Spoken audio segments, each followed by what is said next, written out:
Welcome to the Hong Kong On Screen podcast, brought to you by Hong Kong On Screen, a Los Angeles-based non-profit organization promoting films and culture of Hong Kong. 好，大家好，翻嚟 Hong Kong On Screen 嘅 podcast。咁今日呢一集呢，就係我哋同影意志一齊合作聯播嘅第二集嚟嘅。不過錄音時間呢，就係最後嘅，因為我哋約導演嘅時間關係啦。咁所以呢一集呢，雖然係我哋喺我哋成個節目裏面呢第二場嘅導演，不過錄音嘅時候呢，就最後場下。所以崔允信呢，呢一集嘅主持人呢，就係崔允信呢，亦即係台灣影意志嘅總負責人，亦即係今次呢個成個香港獨立短片獎嘅即係幕後策劃人啦嚇，即係仲嘅靈魂人物人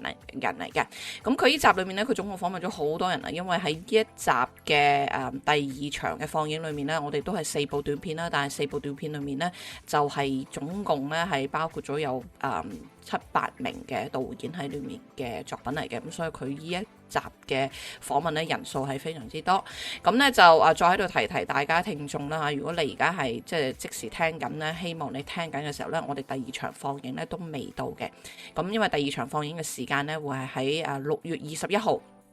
晏晝2點半，如果你仲未訂飛嘅話咧，希望你啦嚇可以快啲去訂翻個飛啦，因為完全係免費入場嘅。咁而如果呢個禮拜嚇你嚟緊6月21號唔得閒嘅，最後一場6月28號嘅放映呢，都一樣係喺呢個 CSUDH Dominguez Hills Carson 嗰邊嘅，都係晏晝2點半。咁希望咧你都可以快脆啦去訂個位嚟睇呢一啲非常之優秀嘅獨立短片。咁上個星期咧呢個放映咧就已經開始咗第一場啦，其實反應非常之好啊！所有觀眾咧其實睇完咧都係冇離開嘅，都係繼續留喺度咧，就同我哋其中2名放咗4部短片啦，咁但係就唔係4名導演都得閒出席嘅，咁所以就只係得其中2名嘅導演呢係同我哋一齊 Zoom 啦，咁大家觀眾咧即係同導演都傾得好開心啦，問咗好多問題啦，咁之後呢，我哋亦都收到呢係有觀眾俾我哋即係寫咗一段嘅佢嘅 review 啦，都係話非常之即係深刻啊！睇咗之後，呢啲片裏面佢有唔同嘅主題啦嚇。第一部就係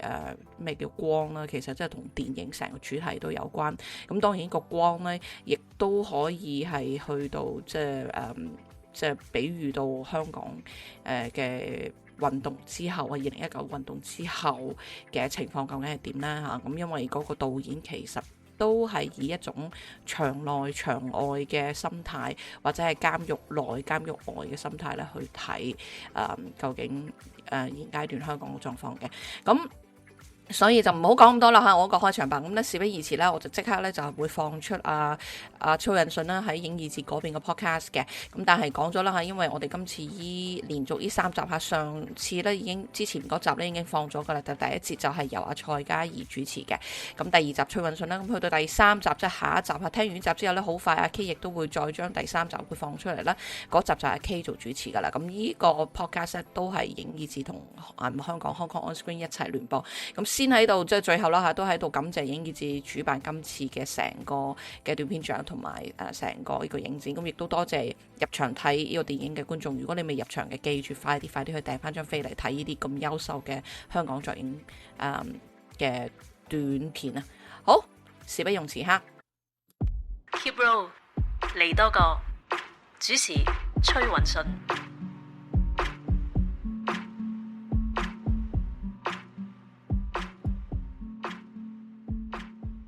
大家你好，又嚟到呢個 Keep Roll 嚟多個嘅時間啦。咁今次呢係關於我哋呢個影意志獨立短片獎嘅比賽裏邊嘅最後一個同參賽者傾偈嘅一個 session 啦。咁但係今日好犀利啊，係有4套戲，但係8個導演嘅，所以希望大家自我介紹下啦，幫下手好嘛？第一位就係Sushi 嘅導演黃卓曼，可唔可以介紹下你自己？嗨，大家好，我係黃卓曼啦，咁我就係 Sushi 嘅導演同埋編劇啦。咁跟住咧就係即時多轉變，有3位導演嘅喎。咁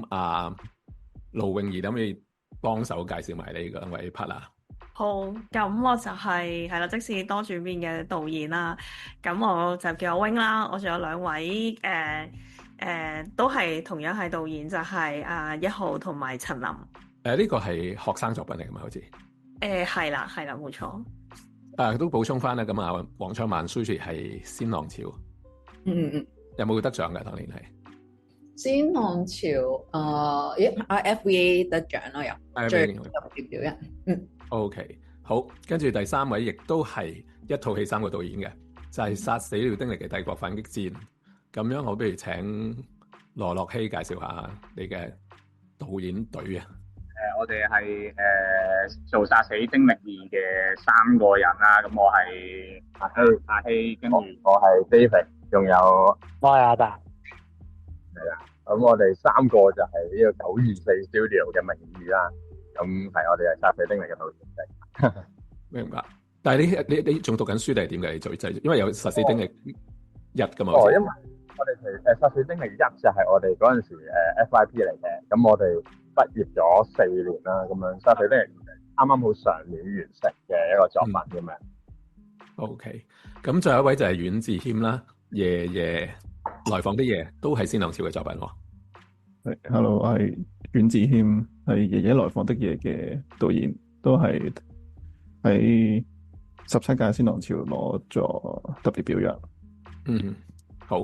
好啦，咁開頭咧，咁我梗係要準備少問題啦，跟住之後咧，可能我抌啲問題出嚟，如果氣氛好咧，就可以自由討論啦。因為好似雖然有啲導演暫時唔喺香港，但係佢哋都係 base 喺香港嘅，因為除咗我唔喺香港之外，咁所以傾起上嚟嘅時候就係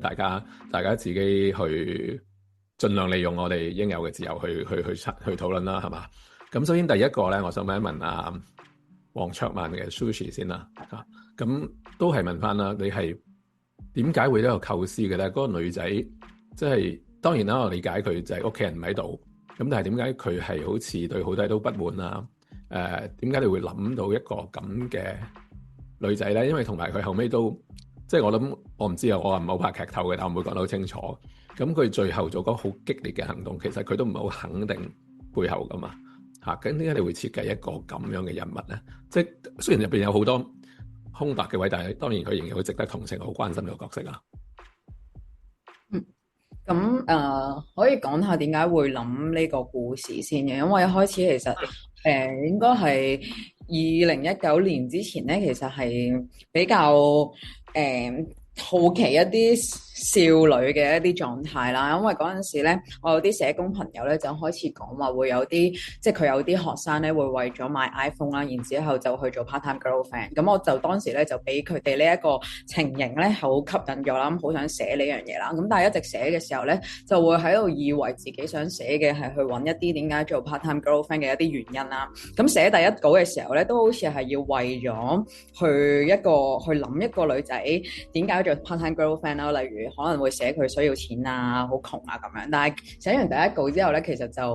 嗰陣時交去鮮浪潮嘅時候，第一稿都係咁樣嘅。但係後來就覺得好唔對路啦，因為覺得其實佢唔係我真係好想關心嘅，因為即係揾一件事嘅原因咧，原來唔係我好想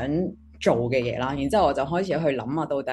點解自己咁唔中意自己咁樣啦？因為同啲朋友傾嘅時候咧，就係咁要揾好多説法俾一個女仔點解做 part-time girlfriend 咁樣。咁然之後後來咧就再去即係嘗試處理，因為自己都係一個女性啦。然之後就去諗翻啊，自己係譬如細啲嘅時候啊，又或者去經歷好多唔同嘅事情嘅時候，其實成長嗰一種好比較複雜啲、微妙啲嗰樣嘢，其實係啲乜嘢咧？咁我就覺得其實就轉咗個方向去揾呢樣嘢啦。咁然之後咧就開始去諗，加上其實嗰期個人咧，即係2019年之後個人咧，其實好多 anger， 即係因為我頭先講緊2019之前咧，想講嗰樣嘢咧，就係好似會幫啲嘢揾原因啦。但係2019之後個人嗰一種好 anger 嘅狀態，會覺得啊，其實揾好多原因根本就冇乜作用啦，反而係好想講人嘅某一種狀態，或者人喺某個處境底下會唔會有一種好毀滅性嘅情況出現啦？咁就帶住呢一種諗法去去重新思考過呢個角色啦。然之後就再加上係咁做一啲 research 去問一啲十幾中學生啦，即係中學生嘅女仔啦。咁佢哋有時都會同我講到佢哋其實係真係冇即係同一啲男性出去嘅時候，可能啲男性咧就係同佢哋講話，其實只不過係可能去下酒吧飲酒。咁但係咧就會漸漸地咧透過呢件事換取一啲金錢啦。然之後咧換得越嚟越多嘅錢嘅時候咧，咁對方就會有越嚟越多唔同嘅要求，嚟令到佢咧自己其實好 lost， 唔係好知道自己其實到底係為咗錢啦，定係想為咗得到一種愛嘅感覺啦。咁開始我就捉住呢個方向去寫啦，咁就去諗到底即係人或者喺嗰個年紀底下，你會為咗愛去 sacrifice 緊啲乜嘢咁樣啦。咁就係透過呢一個 question 就繼續再去寫 Sushi 咁樣，然之後我就去變咗而家嗰個，即係如果觀眾有睇啦，或者會知道個故事其實就係講關於一個女仔去一個追求一種愛嘅過程入邊，其實最大犧牲會唔會就係犧牲咗自己當初最純粹嘅一種對愛情嘅一種幻想咁。我就想講一個成長嘅呢種狀態 rather than 去揾到底 part-time girlfriend 係一種係咩原因造成一個 part-time girlfriend。咁就係一個編劇嘅情況底下會有一個咁樣嘅一個轉變。係。咁你自己而家係咪都仲有喺學校做嘢㗎？我而家係我喺中學都有教書嘅咁樣， Okay. 所以係我都幾關心啲女孩子嘅生活咗。跟住我想問即使多轉變三位導演啦，咁你呢個係一個學生作品啦，咁我睇見入邊當然好主要嘅角色就係嗰位即係喺19年之後佢延續佢嘅抗爭方法，就係佢用一個女性嘅姿態表現出嚟。但係我覺得入邊仲有一個主角嘅喎，但係你三位導演喎，因為我覺得另外一個主角就係導演啦，個作者，因為佢都係喺19年之後係尋求一個方法繼續去表達自己。咁可唔可以講下咁三個人點樣去出現一個好似好個人嘅作品嘅咧嚇？我先講啦，跟住可能依康同陳琳補充。其實本身嗰個紀錄片唔係咁樣嘅，即係最初嘅時候係我哋主角晴晴啦。其實最初係講好多一啲跨性別嘅一啲 issues 嘅，即係譬如話佢真係因為以前佢唔係 full time，即係佢唔係一個禮拜7日都係咁樣，可能佢一個禮拜得星期6日先係用女性嘅角度或者女性嘅裝扮去生活啦。咁去到即係好想去睇下究竟佢其實咁樣嘅轉變之後，無論佢可能朋友啊，或者家人啊，或者甚至伴侶啊，即係有冇一啲好明顯轉變？最初嘅切入點係咁樣嘅，係啦。咁但係後來咧，即係拍紀錄片咧，有啲即係控制唔到嘅情況啦。即係一路發現其實嗰個角色即係佢自己都一路咁都追尋緊自己晴晴。咁我哋發現原來有好多嘢我哋都慢慢一路再發掘落去嘅時候，有其他嘅 stories 更加呈現得到。咁我哋就一路跟住呢條線去咯。咁呢個係1號其實都有幾多，即係嗰個故仔其實都幾多係由1號我哋再去 develop 落去嘅。1號你要分享一下嗎？OK， 我來接着說一下，因為我想說2個方面吧。第一個方面是我們這個轉變，就像剛剛 Win 說的，我們本來是一個蠻聚焦性小眾的一個紀錄片，但是後來轉到了這個方向。我覺得其實這個轉變也是我們在跟受訪者接觸，包括我們自己3個人在接觸的過程中，慢慢去跨越這個 barrier 的過程。因為在最開始我們定這個方向的時候，其實我們不太確定，或者說不太知道這個受訪者他19年之前的那些過去的經歷啊，包括 Win 其實也沒有跟我們說太多他自己在做社工時候的經歷，所以我們才會往性小眾的方向去，完全是聚焦在這個方向。但是在真正跟他們一起溝通的時候，才發現是有這麼一些背景，然後我們就覺得說刨去這些背景講這個故事是不夠的或者不好的。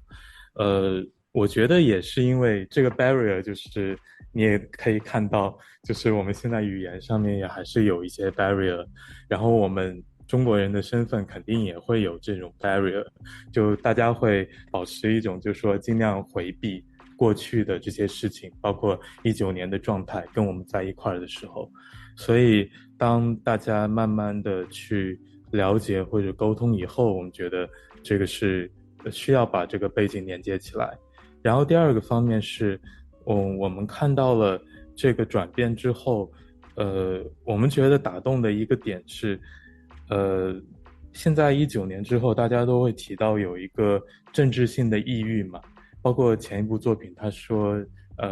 你說的那個 anger 之類的，這是我們發現的一個面向。但是還有一種可能性是，當大家就是對於這種政治非常的無奈和無力的時候，還是很想努力的把自己的生活給過好，或者說實現自己真正想要做的一些東西。然後這個是讓我們覺得是有觸動的一個點，所以希望用晴晴的故事，包括阿 Win 的故事來傳達這個地方吧。因為確實當我們在做這個紀錄片的時候，其實我們也有測訪一些阿 Win 和晴晴共同的朋友了，然後經常會聽說這個朋友今天去日本旅行，然後那個朋友在學其他的東西，所以沒時間給我們做採訪。我會發現是一個可能是一個相對還比較普遍的一件事情，就是現在的生活很不好，但是同時也當我們就是抗爭也受到很大的阻力的時候，我們還想堅持着讓自己的生活過好，我覺得這個也是一個點嘛，所以我們就把紀錄片轉到了這個角度。咁樣輪到呢個殺死了丁力、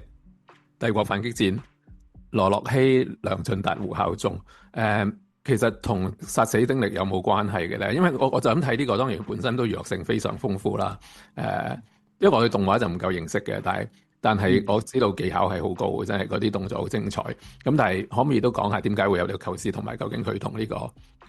殺死你個丁力有咩關係咧？係咪？因為其實首先殺死丁力，咁我哋今次submit呢個就係嗰個第2集啦。咁第1集就係我哋嗰陣時大學嘅 FYP 嚟嘅。咁純粹就係因為英文就係 Kill Danny， 中文就係殺死丁力咁樣。咁我哋就 link 嗰個 punchline 咁樣。咁因為殺死丁力即係好似即係個個人都好似好識呢句嘢咁樣。咁啱英文 Kill Danny， 咁 Danny 就好似丁力咁樣。咁我哋就 base on 呢個 punch 咁樣去發展一個 story 咁樣嘅嘢。咁成個古仔走向就係好簡單，好似 Kill Bill John Wick 咁樣。一個主角，我哋嘅主角係一個退咗休嘅一個新人啦。咁佢就有一隻好可愛嘅狗，咁有一日好不幸咁樣俾一個丁力一個江湖大佬去車死咗，咁佢就展開一個復仇嘅旅程咁樣。咁然之後去到第2集就係一個有少少就係反轉，因為即係我劇透翻少少就係第1集個 ending 咧，就係佢叫做殺死咗呢個丁力之後咧，咁佢就將佢變咗做佢一隻新嘅狗仔，咁就開始佢新嘅生活啦。咁樣喺第2集嘅開頭咧就係又嚟啦，好似好多嗰啲 action movie 嘅第2集就係有新嘅敵人出現，咁就佢呢個丁力呢個狗仔咧就被殺咗啦。咁但係然之後喺佢尋找呢一個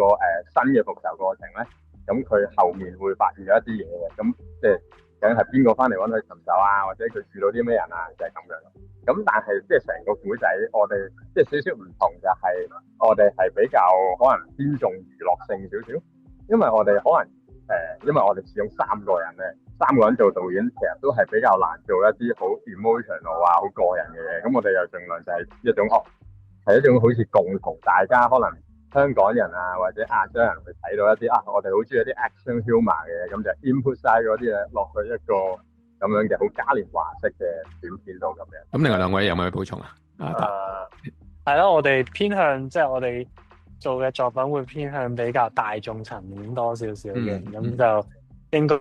係可以話合家歡啲嘅，即係我哋希望即係我哋做出嚟嘅作品可能連你阿媽都識嘅程度咁樣嘅意思咯。所以我哋做嘅作品入面有好多係致敬啲香港港產片啊，或者係好多一啲電影啊，又或者甚至乎我哋第2集都加咗好多即係嗰啲叫做笑位落去，諗住去即係等大家睇得開心啲，咁就係咯，中意我哋套嘢多啲咁樣。OK。不過聽你咁講咧，似乎真係要睇埋第1集喎。即係而家我知個故事講乜嘅，但係我就會對嗰隻狗個感情唔夠大咯。即係嗰啲有知道多咗就會更加精彩啦嚇。好啦，可以睇下咁最後 YouTube 有啊。好，到時都提翻啲觀眾啊，睇完第二集可以咪或者 YouTube 你睇咗第一集先至睇第二集啦。咁最後咧就係爺爺來訪的夜嘅阮智謙啦。咁我成日都話即係我哋唔能夠成日，即係當然我哋有啲嘢唔可以忘記，但係我哋唔可以成日都停喺19年嘅時候。咁阮智謙呢套戲咧就係能夠講到，雖然佢係困擾住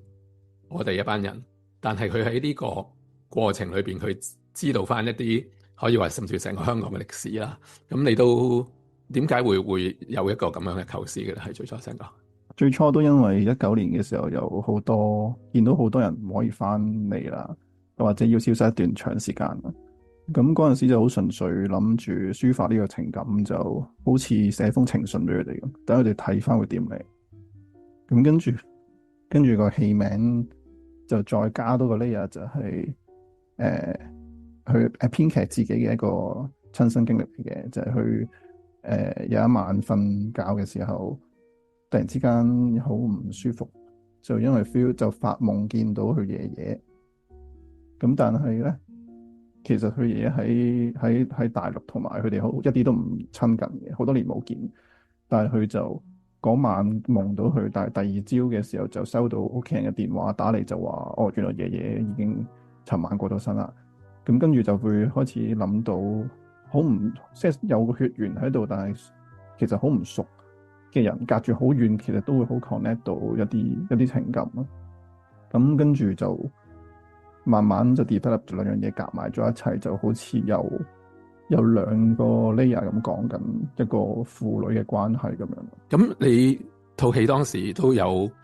電檢都遇到好多麻煩啦。咁最後我記得你哋公映嘅時候，我好佩服嘅，好欣賞你個行動，就係用一個黑畫面加翻個長度喺度。咁我就唔會話理解呢個電檢處嘅。咁但係而家我哋睇翻轉頭，即係乜事都會發生啦。咁究竟其實喺當時你有冇諗過真係會？其實我唔知點形容啊，即係我又唔想用嗰啲字眼咩敏感，即係唔應該咁諗嘢嘅作為創作人。但係當時你有冇真係覺得有咁啦？咁而家真係一啲都唔出奇㗎啦。咁你當時嘅反應啊，同埋點解會作出個回應嘅咧？喺寫嘅時候，的確係會有冇得避免，一定會考慮呢啲部分，因為以前都曾經發生過呢啲事啦。咁但係都諗住純粹啲自己，唔好咁快自己落閘啦。咁都唔知驚緊咩嘅時候，咁不如試咗先啦。咁跟住去到製作，去到拍完交電檢，收到電話就話個電檢 report 係點樣，我有4段要刪除嘅。咁我記得收到嗰一刻個心情係放鬆咗嘅，因為好似知道咗一啲嘢咁。反而之前喺度估下就更加唔知點。咁跟住就諗點樣回應啦。咁因為嗰個時間好緊迫，同埋會好即係嗰個 moment 就直情係嗰一晚就要決定我交個咩新版本咧。咁同團隊監製佢哋再傾完之後，就覺得不如試下咁啦。咁監製嘅一句説話就係存在先於本質。嗰啲嘢喺度就喺度咯，就算你黑咗之後，佢都係有一個重量、一個長度喺度。咁去到放映嘅時候啦，去到放映有3場黑畫面嘅放映啦。咁因為 Mirror 所以多咗一場係加長嘅。咁跟住好多時睇完之後，聽好多觀眾講，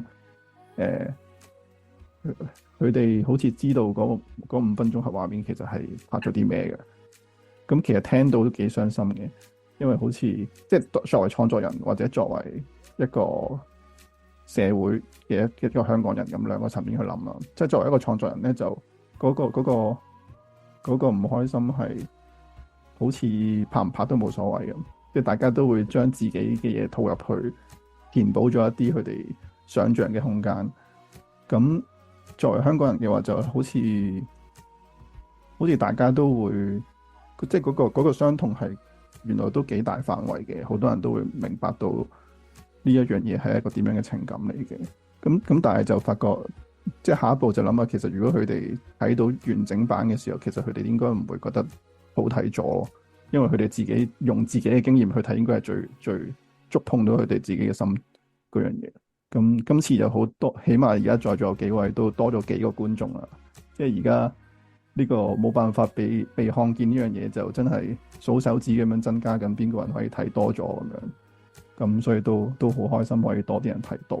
哇！呢個角度我第一次聽，好好喎。但係我亦都要話俾你聽咧，唔會係冇咗好過有嘅。即個 impact 係有喺度，但係就係同一嘅 impact 咯。但係如果睇到睇佢就係另一樣嘢，即係等於啱啱星星之火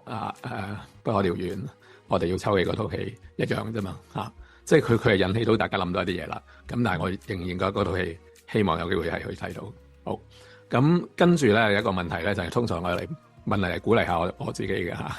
就係咧你都知道啦，即係都提到呢個問題啦。咁我哋離開咗香港啦，咁走嘅時候有幾套戲都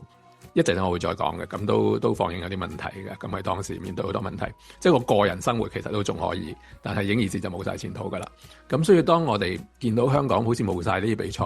抌個比賽出嚟嘅時候，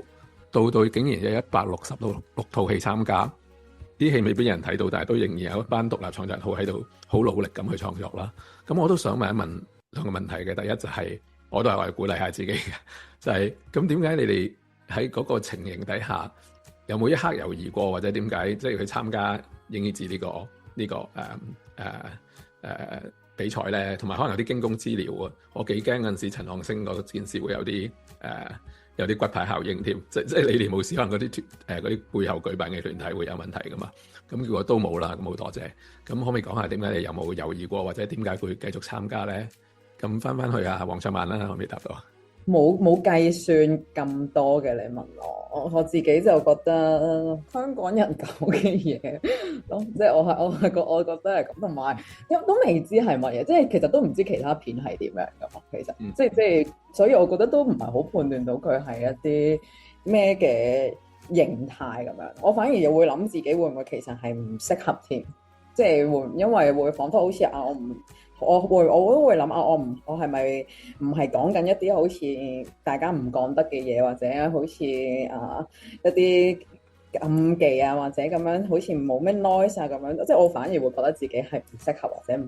唔適合呢個短片獎多啲咯。又或者大家點樣去諗到底乜係獨立精神嗰樣嘢，會唔會喺嗰個2019之後個狀態下，反而會即係大家會唔會係收集到去諗，其實要係做啲唔講得嘅嘢先至似乎係咁樣。所以因為我個人冇呢一啲，好少有呢啲咁嘅 boundaries 去諗係啲乜嘢咁樣，咁所以我就覺得唔係照報咯咁，同埋我都覺得自己可以係即係。因為我覺得自己拍嘅都係同香港人有關嘅故事，咁如果佢能夠喺俾到多啲人去睇到，或者知道啲人係點樣去即係點樣去拍關於自己地方嘅嘢嘅話，咁我覺得呢個都係一個重要嘅面向咯，咁樣，所以就會參加咯。我係諗呢樣嘢多啲。好，係咯，有時啲人唔諗就冇噶啦。咁盧詠儀、鄭一豪、陳琳咧？對我嚟講，我反而覺得係。即係我諗係一個香港人嘅故事，或者係即係香港人去製作嘅一啲獨立短片咯。咁不過我諗我自己嘅紀錄片裏面，其實除咗我之外，仲有其他團隊嘅成員啦，同埋有我哋受訪者啦。所以對我嚟講，其實可能我諗嘅考慮係我哋大家有一個。即係大家都有一個相同嘅方向咯，咁但係我哋即係 come up 呢件事嘅時候，其實我哋又冇好大嘅，即係冇好大嘅衝突啦。即係我覺得我哋都覺得 OK，咁我哋就去啦。其實我冇乜好多去諗一啲即係係咪有啲嘢要點樣我哋要小心啊等等。即係反而對我嚟講係一個因為短片裡面都有我自己啦，所以都係一個。對我嚟講係個真誠嘅記錄啦，咁所以亦都好希望將呢個故仔即係有一個記錄落嚟，有多啲人能夠睇到咯，咁係啦，我睇下以後陳立有沒有其他？因為我們真的這個紀錄片是在進入到後期階段之後，才轉到現在這個主題，就是加入政治性的一些主題。其實我有記得當時一个转变的点吧。就是我们当时在剪辑的时候，是真的觉得很多就遇到一些阻力吧，就是一些瓶颈，不知道怎么剪，感觉这个片子不完整啊之类的。然后我们当时是在浸会的图书馆里面在讨论，然后完全不知道怎么剪。然后有一天下午的时候，我就想说重新再去翻那个资料，然后我去搜了晴晴的真人的那个名字，去 Google 上重新再搜了一下，然后翻到他在19年做社工那个大罢工的运动的时候，参加采访啊之类的，然后我就蛮震动到吧，就蛮触动到，我觉得可能我们得加入那个地方。然后我们就陈琳又写了一封很长的信给晴晴，就是我们的那个主角，然后说我们真的有想把以前的故事加进去，看他会不会有意见。我们其实很担心他会拒绝了，因为毕竟至少是一个关于他的片，他会不会很介意。结果他是完全不介意，完全不介意说自己原来的，包括完全不介意在片中展示那些他男性身份时候的形象。所以这个也是我觉得是互相的影响吧，就是因为我们是纪录片，是会复杂是会多一点，不仅是我们创作者的一个决定，也是他作为主角的一个决定。还有一个点是因为我们当时很拖延，我们剪得很慢，要交功课的这个，所以呢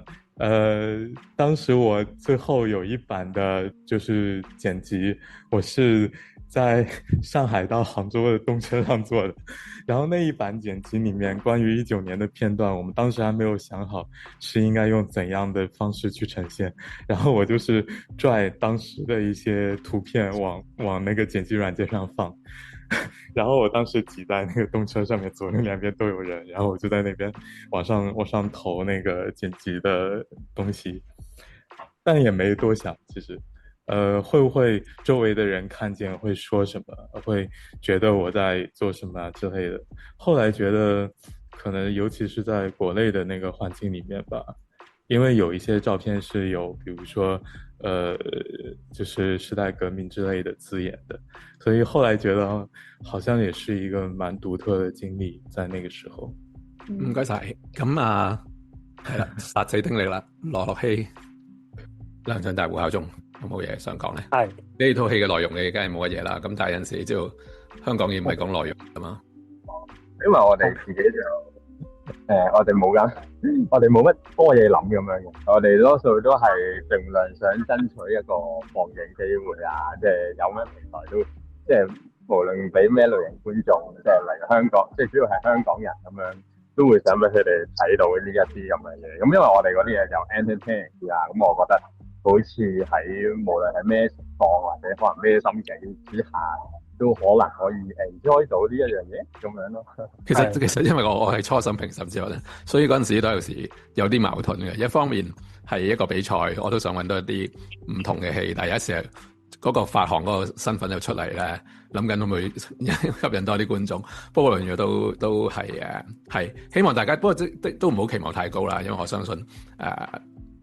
比起頭先大家提起幾年前，而家唔係咁容易做噶啦呢啲戲，即係你知道外國走得耐，思鄉都係睇破地獄嘅啫。咁我都係盡下力嘅啫。咁希望呢幾場放映接觸到幾百人，起碼啲戲係多人認識，咁佢哋將來有機會睇到啦。另外兩位導演有冇補充啊？即係更甚者 IFA 已經接埋咗噶啦，咁變相就呢個變相就淨係唯一香港可以報到嘅，即係我哋更加要珍惜呢一啲嘅 festival 咯。唔係喎，你可以去，你係咪有攞過獎㗎？可以去參加佢哋唔知咩？唔係，我哋得特別表揚就係佢哋得金獎先可以入。OK， 阮志謙，即係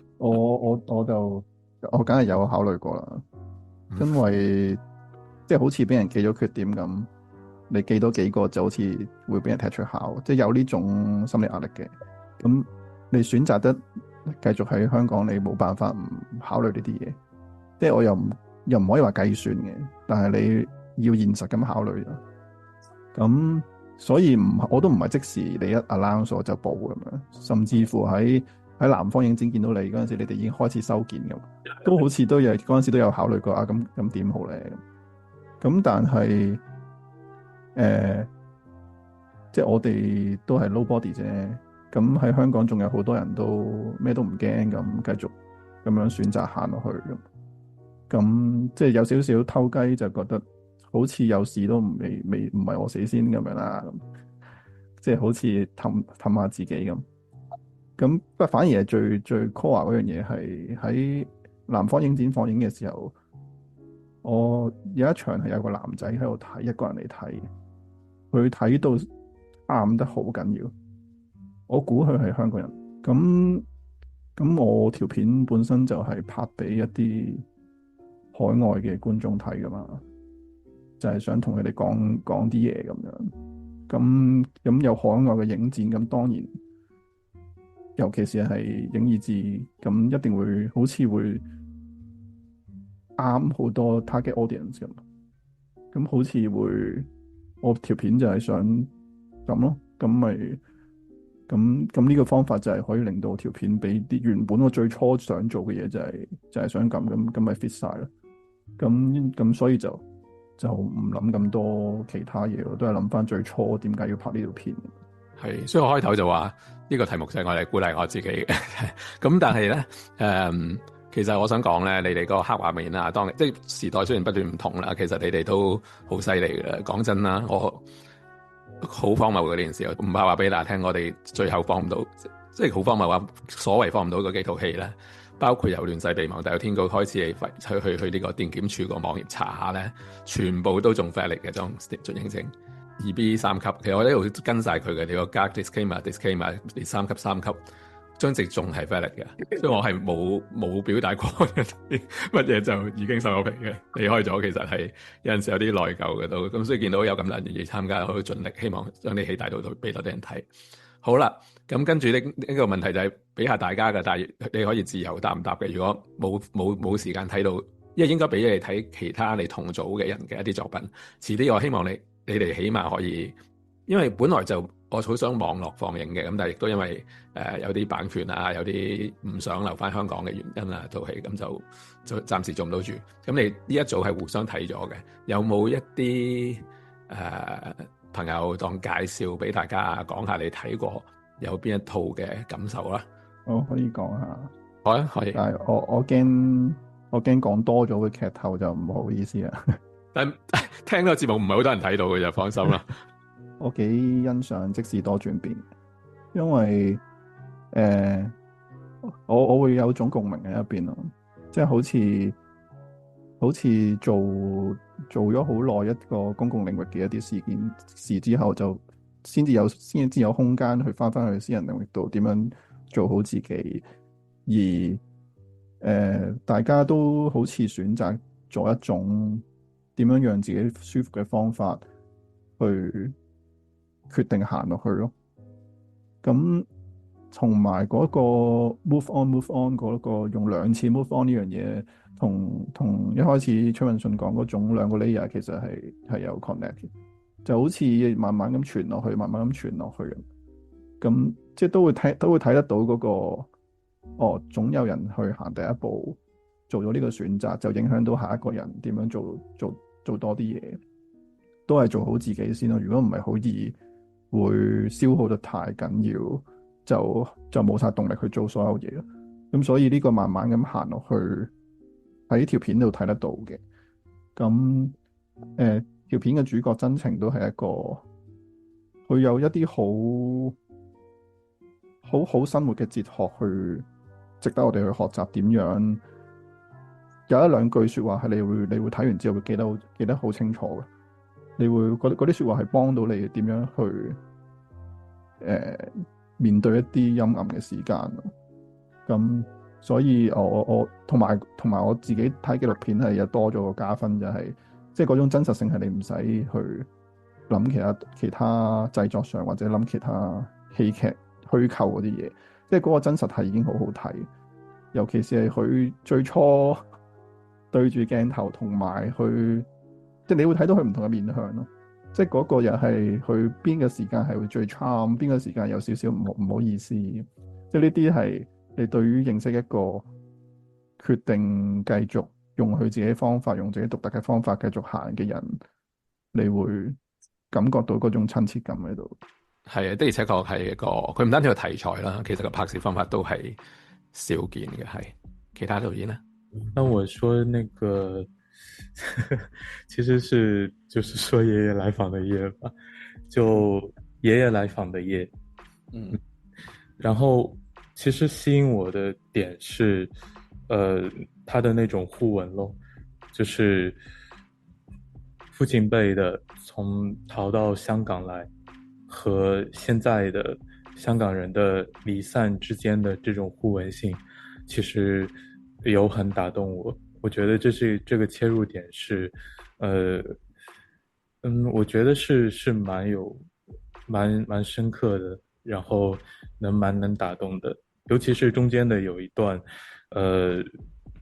爸爸回憶去逃到香港的過程，然後最後是女兒在呼喚阿敏的那一段。同時我其實很喜歡裡面的這種剪輯，當然這是跟互文是有關係的，這個剪輯的整體的結構都是故事的就是不同時空的拼接。但是我很喜歡剪輯的一些地方是它的節奏感，比如說從點起一根煙到直接切到那個火堆，或者說剛開始的時候，當他們只是提到要去開摩托車、開單車，到直接到那個大橋底下，他去照顧那個已經留下來的那個車，這些剪輯位都是直接的切入，它會讓我感覺到有一種衝擊感，有一種就是可以說是被現實或者回憶衝擊到的那種感覺，這種陰影的跳切的方式。我睇咗我就覺得我好中意 Sushi 呢個短片啦，因為其實我好中意睇即係有關一啲無論係啲可能係少女嘅角度，即係點樣去睇嗰種即係情感上面嘅掙扎啊！即係我覺得嗰個即係片裏面，其實嗰個女仔一路都面對緊好多唔同嘅嘢啦，同埋其實佢對於愛嗰種追求啊，咁即係我覺得嗰個過程嗰個描述都係一個好細膩嘅情感咯。咁我好中意睇呢一類，即係對於呢啲片嗰個寫嘅角度啊，同埋佢對於件事嘅一啲切入點啊，咁樣，所以我都覺得呢條片對我嚟講係即係一個好，即係對於嗰個女仔嘅一啲內心世界嘅一啲佢嘅剖析咁樣咯，係咯，所以我就係啦，特別係即係呢條片比較即係 touch 到我呢個感覺咯。好不過我哋都希望有啲片選因為未必係你哋自己嘅，呢個係最大問題。否則嘅話，起碼得獎作品，我希望可以繼續做到多啲放映嘅。咁喺度，首先多謝幾位啦。如果冇乜特別嘢，就多謝大家啦。咁樣就留意翻，除咗你哋會起碼出席一場嘅台灣嘅 Q&A 之外咧，咁我哋喺月底而家做緊啲評審嘅時間，或者最遲7月初，我哋會有一次網上直播咧，公佈我哋個結果嘅。咁到時會懶係唔知可唔可以。因為我哋冇人做嘢，我就幻想緊到時又會好似啲頒獎禮會睇有 trailer 又放下啲片段得獎者講下嘢啊咁樣嘅，希望到時係可以做到嘅。因為估計我哋暫時受留意程度咧，都會有100幾人睇個 live 嘅，咁同埋擺翻喺度係有意思嘅，係我覺得呢件事。咁之後亦都希望有一啲人係可能透過我哋組織又好，或者佢哋直接去揾你哋，其實已經有啦Gay and Lesbian Film Festival 好似有揾翻你哋係嘛？即係會透過我哋認識到你哋，咁我就真係非常之滿足啦。咁有冇問題嘅話就多謝大家噶咯。好啦，拜拜。謝謝，拜拜。拜拜。好，啱啱聽完嘅咧就係由阿崔雲信啦，就係呢個影意志嘅藝術總監啦，就負責做主持嘅呢一集 podcast。咁咧咁個 podcast 亦都完啦。咁但係喺個結尾裏面咧，阿 K 咧仍然喺度想呼籲大家聽眾，希望你哋可以多啲支持。如果你哋真係冇時間嚟睇到呢一啲嘅放映咧，即係禮拜六晏晝2點半嘅話咧，唔緊要嘅嚇，你都如果你但係你聽完個 podcast，你都想支持一班咁嘅年輕人咧，希望你可以捐款。咁捐款咧可以有兩個方法。第一咧，你就係可以去 Hong Kong On Screen 我哋個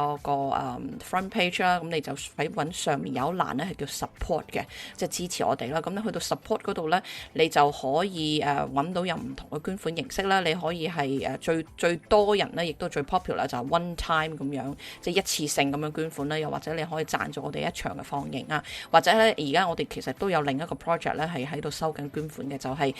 另一個同香港合作緊嘅一個年輕導演佢拍咗嘅一部短片。咁其實嗰部短片佢已經拍咗出嚟㗎啦，亦都參演咗唔同嘅影展。咁但係就仲有一啲 post production 啊，或者之後啲宣傳啦。咁我哋仍然係幫佢做緊呢個收集呢個叫做捐助嘅。咁所以我哋係有3個形式你可以捐助。第一就係一次性啦，第二就係可以贊助我哋一場嘅放映費啦，第三就係亦都可以支持下我哋同緊銀幕香港合作緊嘅一個短片嘅拍攝。咁當然啦，俾呢個影意志嘅，如果你想 specifically 係俾影意志嘅話咧，其實你可以喺個一次性嘅捐助裏面咧係支持。咁你咩金額都接受嘅。咁希望咧我哋收到翻嚟嘅金額咧，即係扣除咗有我哋嘅 PayPal 啊或者銀行我哋要我哋負擔嘅費用之後咧，其他全部咧都係會捐俾影意志。咁呢個收取翻嚟嘅費用係會做咩嘅咧？當然咧就係俾影意志佢可以舉辦下一屆嘅呢個短片獎啦。咁點解要俾錢佢哋搞咧？因為其實每一個片咧嚟交片，跟住最後佢哋得咗獎咧，得咗獎都係有獎金俾翻佢哋嘅。咁即係話咧，你哋所捐嘅錢咧，去到最後咧，都係會落翻去呢一啲拍電影嘅年青導演身上嘅。咁所以如果你人嚟睇唔到佢哋作品，但係你仍然想支持嘅，希望你哋可以捐款俾我哋。甚至乎喺個 podcast 咧，應該都係有條 link 咧，你係可以捐款嘅。應該嗰條 link 就 hongkongonscreen.org， 跟住係 giving 咁樣噶啦。你撳嗰啲 link 啦，又或者另一個方法咧，就係你好啦，你話我係嚟唔到，但係我都想去睇下呢一個嘅留位嘅喎。咁留位一樣啦，喺 podcast 度咧都係有條 link 俾你咧，你都係可以去留位啦。留位嗰度咧入場飛咧係免費嘅，咁但係我哋有一欄咧就係你可以自己再填一啲你要捐錢嘅金額，咁你都可以喺嗰度有捐嘅，即係喺嗰度俾又得，或者去我哋直接去 Hong Kong On Screen 個網站又得。咁所以幾個方法下你都係可以直接捐錢俾我哋。咁當然啦，最希望都係入場可以睇到啲電影嚇。如果你自己嚟唔到，唔該你話俾你啲親戚朋友聽，或者係你屋企有任何一啲朋友嘅朋友啦嚇，佢哋係對電影從事電影係有興趣嘅，都希望你可以叫佢哋嚟支持下我哋今次嘅放映。好啦，阿 K 就講到咁多先，多謝大家支持 Hong Kong On Screen 嘅 podcast，希望喺下一集再見，拜拜。